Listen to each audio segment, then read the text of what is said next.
On November 12, 1943, around 7 p.m., in Haarlem near the Spaarnebrug area, 17-year-old Freddie Oversteegen stopped her bicycle in front of a young German soldier on patrol duty. He approached, asking a few probing questions.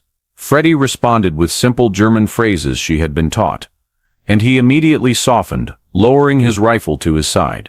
From more than 40 meters away on Kleine Houtweg, Truus Oversteegen and Hannie Schaft observed the situation. This was the target the resistance group had selected, a German soldier who often separated from his patrol unit, and liked stopping to chat with local women. If he was led a few hundred meters farther from his position, no one in the patrol would notice immediately. Freddie tilted her head to ask him something, then gestured inviting him to follow. He agreed right away, without hesitation. Truus and Hannie began moving parallel, keeping distance but never losing sight of them. Everything was unfolding exactly as planned. The German soldier followed Freddie, leaving Spaarnebrug and heading toward Kleverparkbuurt. He did not realize that each step was taking him farther from his unit, and closer to the pre-selected kill point. When Freddie led him to the narrow path beside Kenau Park, where the other two members had taken position, the trap was locked. The German soldier stepped forward. Freddie stepped back, and the gap between them was the signal Truus and Hannie had been waiting for. What happened next would take place in seconds. One target eliminated, mission completed cleanly, and 3 Dutch teenage girls returning to the shadows as if nothing had occurred. 3 people whom the enemy saw only as harmless girls until it was too late. Truus Oversteegen was born in 1923, and grew up in the outskirts of Haarlem in a large working-class family. From a young age, she was accustomed to handling household chores, caring for siblings, and taking on responsibilities in place of her mother. Calmness and discipline came to Truus not from books, but from a life constrained by duty. Her younger sister, Freddie Oversteegen, 3 years her junior, was quite different. Freddie was innocent and easily frightened, but had very quick intuition. Both grew up on the narrow streets of Haarlem, where life before 1940 gave no hint that it was about to be upended. Hannie Schaft, born in 1920, was a few years older than them. As a law student in Amsterdam, Hannie had sharp thinking, believing in principles, in law and in justice existing to protect people. She was steadfast to the point of sometimes being rigid, but it was the rigidity of someone who believed right and wrong were clear-cut. None of them imagined life would change so quickly. When the Nazis occupied the Netherlands, German flags hung on city buildings, curfew orders blared from loudspeakers every evening, and Jews began disappearing in small groups from the streets. At first, few asked questions. Then people realized no one was coming back. The Oversteegen family had hidden a few Jews in their home, a simple act from the instinct of decent people, but that very action planted the seeds of resistance in the 2 sisters long before they fully understood what they were getting involved in. For Hannie, it came more clearly. One day, she saw her classmate, the one who used to sit next to her in law class, being dragged onto a truck. That feeling of helplessness did not fade. It became something that followed her through every lecture, every sleepless night.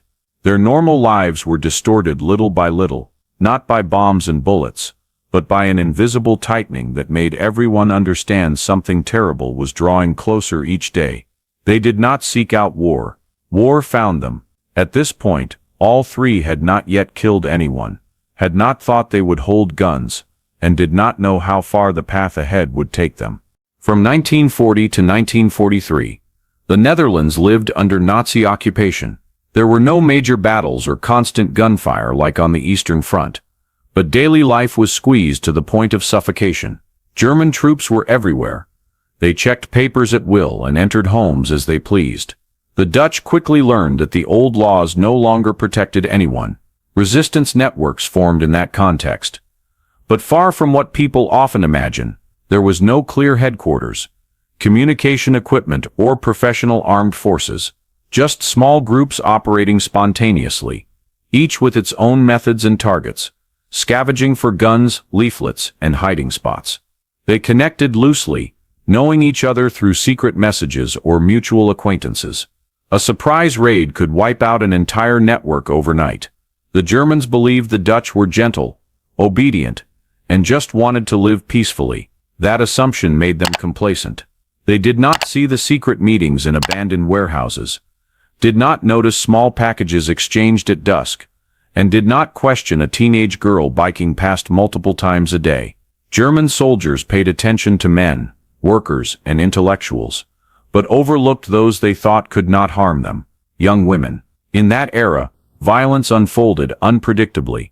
A family deported after their name appeared on a list, a man vanishing after a few questions at a checkpoint, an execution carried out in the outskirts and spreading back to the city as rumor. When Jews disappeared in groups, no one believed things could get worse, but they did, week by week. In those circumstances, a resistance leader approached Truus Oversteegen. He did not introduce himself at length. He simply said, "We need people the Germans will never suspect." Truus immediately understood this was not a normal task. Freddie was brought in for her quick adaptability. Hannie Schaft was added to the group for her sharp intellect and trustworthy demeanor. All three were young women, who could move around the city without thorough checks. To the Germans they were just ordinary Dutch girls, and that was exactly why they were chosen. German soldiers were easily swayed by a smile, a voice, or the sudden appearance of a young woman, a tactical advantage no weapon could replace. In secret meetings the leader said bluntly, "Your harmless appearance is the one thing the Nazis cannot control." None of the three reacted immediately. It turned them from bystanders into tools of a war no one wanted to talk about. But the assignment was given. By late 1943, all three entered a basement under the floor of an old warehouse in Haarlem, where the resistance used for training and task assignments. The hatch closed, separating them from the normal world above. From that moment, there was no turning back on the path ahead. The first tasks the resistance gave them were not assassinations. They involved monitoring patrol routes, noting when Germans changed shifts, passing messages between small groups, and distributing leaflets at night. What seemed like simple work became the first real test. Freddie had to stand just meters from a German soldier, pretending to fix her bike to glimpse the duty roster on a pole. Truus had to stay calm when stopped by soldiers demanding to check her papers. Hannie had to overcome the fear of being recognized whenever entering areas with Gestapo presence. Those tasks made them feel the real danger for the first time. In one training session, the leader placed a pistol on the table and asked them to get familiar with it. Freddie touched the cold metal and pulled her hand back. She had never imagined holding a weapon, let alone using it. Hannie reacted more strongly. She said she could not accept killing people, that war gave no one the right to decide who lived or died. Truus replied that ideals would not help anyone escape the trucks taking Jews away. The argument erupted right in the basement, Hannie's voice tense, Truus's restrained. No one yielded. The boundary they had tried to avoid facing came sooner than expected. Then that boundary was tested in a way no one was prepared for. One morning, returning from the market, they witnessed Gestapo dragging a Jewish family from an apartment. The father was beaten down the steps. The mother tried to hold her child but was separated. The child, about 6 years old, ran to Freddie, clutching her skirt and crying for help before being yanked back. The scene unfolded quickly, efficiently, coldly, like a familiar procedure. When the truck drove away, Freddie stood frozen, hands clenched white. Hannie turned away, trying to breathe steadily. Truus watched the truck and understood what the earlier argument could not resolve. If they did nothing, no one would do it for them. That question, if we do nothing, who will, stayed with them through the nights that followed. It was not a slogan. It was a reminder of the cost of silence. In the following days, they were given more tasks: transporting documents under bike saddle covers, tracking a Dutch informer selling information to the Gestapo, and observing the habits of a notoriously cruel German officer. Freddie began realizing every bike ride could end with being stopped and taken without trace. Hannie gradually understood the justice she once believed in no longer existed in this world. For Truus, those tasks did not scare her. They only strengthened her belief that her choice was right. One late month evening, They were called to a small hut in the woods north of Haarlem. Darkness covered everything. No lights, only candlelight on a wooden table. The leader said briefly, "We have to eliminate some targets. Informers, cruel German soldiers, no other way." For the first time, the word assassination was spoken not as a suggestion, but as an order. Hannie objected immediately. She said killing would turn them into what they were fighting against. The leader replied that inaction would lead to more deaths. Freddie silently stared at her trembling hands. Truus looked straight at the map, at the marks showing where Germans arrested Jews, and understood this war left no room for hesitation. When the leader asked one last time, Truus nodded. Freddie swallowed hard, and nodded too. Hannie said nothing for nearly a minute, long enough to seem she would refuse, but then quietly said, "I will join." None of them knew that in just a few weeks they would have to act for real, and the first test by fire would be nothing like what they had imagined. After the forest meeting, real training began. No more small tests or probing tasks. The resistance required them to become precise tools, knowing how to observe, approach targets, and withdraw at the right moment. The first lesson was luring, not seductive luring, like in movies. It was the art of holding eye contact long enough for the target to notice, but not so long as to arouse suspicion. The instructor explained every detail. The gaze had to be soft, not averted when met. The voice steady without trembling. Each sentence just enough to draw the person along without alerting him. They had to learn to control heartbeat when nearing a target, to calculate safe distances, where to stand to make the target comfortable, how to position so that turning to flee would not block escape. Every exercise demanded ruthless patience. Freddie often paused to breathe deeply. Truus tried to steady her sister. Hannie focused intensely, turning instructions into something she could grasp faster than others. The next part was learning to shoot. The first time seeing the pistol, Freddie stared silently for a long time. When pulling the trigger, she cried. Not from the bang but from the recoil in her hand. A reminder that what they were preparing for would no longer stop at tracking or passing messages. Hannie surprised everyone. She hit the target on her first try, not far off despite never holding a gun before. The instructor looked at her for a long time, then said only this ability will save you when needed. Truus shot steadily, not outstanding but consistent, exactly what the resistance needed most. When the three grew familiar with guns, able to walk with one hidden in coats without anyone noticing, the first assassination task was assigned. The target was a German soldier who often drank at the end of his shift. Not high rank, but seen as easy to isolate from patrol routes, suitable for testing the new method. The task took place on a Friday evening. Freddie approached him first, leading him a short distance from the bar. Truus and Hannie waited in the alley. The wait lasted longer than expected. Freddie had to keep him engaged with short phrases, while Hannie counted footsteps and passing vehicles, waiting for the street to be empty long enough to act. When Freddie led him to the designated spot, Truus stepped forward first, Hannie positioned behind. Everything happened in seconds. The shots muffled in coats, almost inaudible. The German soldier collapsed faster than imagined. Freddie, closest, was stunned for a moment, then ran after the others, not looking back. All three vanished into the darkness, leaving the body in an alley no one passed at that hour. That night, no one slept. No conversation to reassure each other. No "we did the right thing." No nod of approval. Just silence. Truus sat alone, staring at hands still lightly trembling. Freddie huddled under blankets yet felt cold. Hannie opened the window for air, but the night wind only made the heaviness in her chest clearer. The next morning, a new task arrived, sabotaging a railway section used for transporting prisoners, then assisting in smuggling Jewish children to safe routes, then tracking a Gestapo officer who frequented the same cafe in Haarlem. Each task demanded more calm, more precision. Truus began handling everything like routine.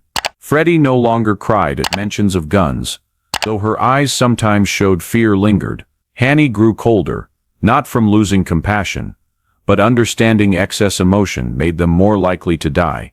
They met less, only when called. Each meeting faced the possibility. One of the three might be exposed. One December evening, after sabotaging the railway, they paused in the darkness before separating. That moment was enough for all three to understand what no one wanted to say aloud. They had changed. And that change was irreversible.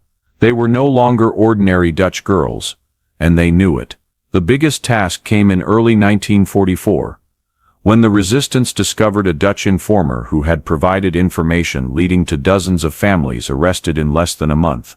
He was not a German soldier, wore no uniform, but far more dangerous, because he knew every street, shortcut, and person in the neighborhood. He blended into crowds like an ordinary neighbor. The resistance decided he had to be eliminated, and they assigned the task to the three girls. The plan was outlined in a quick meeting. Hannie would approach him first, act friendly, and find a way to draw him from crowded areas. Truus and Freddie would ambush on the selected route, a dimly lit area with few patrols. With her cold demeanor, sharp conversation skills, and trustworthy appearance, Hannie was the only choice for the lure role. That evening, darkness fell early, strong winds, Haarlem streets empty. Hannie waited near a bar he frequented. When he emerged, she called his name. He turned, recognizing her as the red-haired girl he had seen a few times near the university area. He smiled. Hannie began guiding the conversation like Freddie had done, but this time everything was harder. He was wary, asking why she was here, how she knew him, why she wanted to talk. The barrage of questions derailed the task. Instead of following the planned route to Clever Park Bert, he turned another way and insisted she come along. Hannie had to stay calm, saying vague things to pull him back to the original direction. Every word carried weight, because if he suspected even slightly, he would head to crowded areas, and the task would fail. Truus and Freddie followed from afar, keeping eyes on them. The route stretched endlessly. Hannie heard his footsteps, heard his voice shift as suspicion grew, heard her own breathing as she kept him talking long enough to reach the ambush point. Strong winds through trees muffled Truus and Freddie's steps. When nearing the dark stretch by Canal Park edge, Hannie knew the chance came once. She stopped, pretending to adjust her cloak scarf, forcing him to turn his back for seconds. He was saying something mid-sentence, when Truus and Freddie emerged from shadows on both sides. Their bodies acted before thought, like reflexes honed over months. The action took seconds. One sleeve pull to hold him in position. One muffled shot. Just one body collapsing. Hannie stood less than a meter away, feeling the cold impact of a moment she knew she would never forget. They prepared to withdraw when boot steps echoed on the road. A patrol unit approaching this way. Truus signaled immediately. Freddie pulled Hannie back into the darkness between two trees. They heard German soldiers chatting, lighting cigarettes, rifles clinking as one adjusted a strap. If one shone a light, if one spotted the body just meters away, all three would be caught instantly. But the patrol continued without turning into the side path. When footsteps faded, Truus pulled the others to run the opposite direction through less traveled streets. They ran until breaths burned, no one daring to speak. When temporarily safe, all three leaned against a brick wall, not looking at each other, not trying to explain what happened. Heavy silence. Truus wiped forehead sweat, hands still lightly trembling. Freddie hugged her arms for balance. Hannie looked at her left hand, realizing nails dug into palm drawing blood, without feeling pain during the act. That night, the informer's body was found. News spread quickly in the city, and reached Gestapo hours later. Hannie was identified from witness descriptions: red hair, student-like face, distinctive voice. Her name appeared on internal Nazi wanted lists by week's end. This was the fateful turning point. From that moment, every subsequent task became 10 times more dangerous. Hannie could no longer move freely as before. Truus and Freddie had to completely change approach methods to protect her. But the worst was the truth. All three understood. The path they were on had no turnaround. They had entered a zone where one small mistake could end everything. The consequences of that task did not take long to manifest. Just weeks later, as Gestapo tightened control around Haarlem. Hannie was forced to dye her hair black and change daily routes, but the change could not hide her name on wanted files. One morning, in early 1945, while biking through a small checkpoint near a German post in Bloemendaal, she was ordered to stop, papers checked more carefully than usual. A German soldier looked at her, then the paper, then her hair. The dye was not enough to cover red roots in daylight. They searched her bike basket and found a leaflet she had not yet delivered. From then, Hannie's fate was nearly sealed.